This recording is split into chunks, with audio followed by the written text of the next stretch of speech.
Friends, welcome to go capture. ఈ రోజు అయితే మా ఎర్ర తోటకూర హార్వెస్ట్కి వచ్చేసింది. ఈ రోజు ఇదంతా క్లీన్ చేసేసి మళ్ళీ రీయూజ్ చేద్దామని ట్రై చేస్తున్నాము. ఈ లోపే నాకు మా ఆయనకి పెద్ద గొడవ అయిందండి. ఏంటంటే నేనైతే తోటకూర పప్పులో వేస్తేనే బాగుంటుంది అని చెప్పాను. ఆయన అయితే పులుసు కూర చేయమని గొడవ చేస్తున్నారు. ఈ గొడవ అయ్యేలాగా లేదు అని చెప్పేసి నేనే సగం పులుసు కూర సగం పప్పులో వేసేద్దామని డిసైడ్ అయిపోయాను. ఇంతకు ముందు నేను ఎర్ర తోటకూర అని ఎక్కడ వినలేదు అండ్ తినలేదు కూడా. ఇది ఎలా ఉంటుందో అని నేను కూడా చాలా క్యూరియస్గా వెయిట్ చేస్తున్నాను. ఇది హార్వెస్ట్కి వచ్చేసినప్పుడు నాకు చాలా హ్యాపీగా అనిపించింది. ఇది ఎలా ఉందో టేస్ట్ చేద్దామని చెప్పి ఫస్ట్ సీడ్స్లో ఈ ఎర్ర తోటకూర అని చూడగానే మంచిగా ఇంట్రెస్టింగ్గా అనిపించింది. అండ్ వేగానే చాలా కలర్ఫుల్గా వచ్చింది. ఎప్పుడెప్పుడు చూసినా కూడా వావ్, ఇంత కలర్ఫుల్గా ఉంది, తినేద్దాం అనిపించింది. నేను ఈ ఎర్ర తోటకూర బెనిఫిట్స్ తెలుసుకుంది ఏమిటంటే ఇది ఈజీ డైజెషన్, ఐరన్ ఎక్కువ ఇస్తుంది అండ్ బోన్స్ టీత్ అనేది చాలా యూస్ఫుల్ అవుతుంది అని చెప్తున్నారు.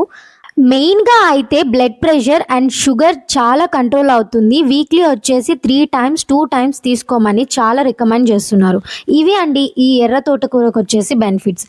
నెక్స్ట్ వీడియోలో టేస్ట్ ఎలా ఉందో కూడా తప్పకుండా చెప్తాను.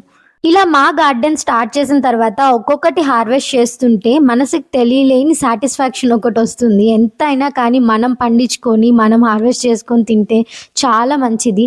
అండ్ మా ఈ చిన్న ప్రయత్నం మీకు కనుక నచ్చినట్టయితే ఈ వీడియోకి లైక్ చేయండి.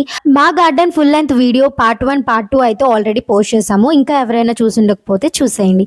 అలాగే మా గార్డెన్ వీడియోస్ కోసం టిప్స్ కోసం subscribe to go capture. Thanks for watching.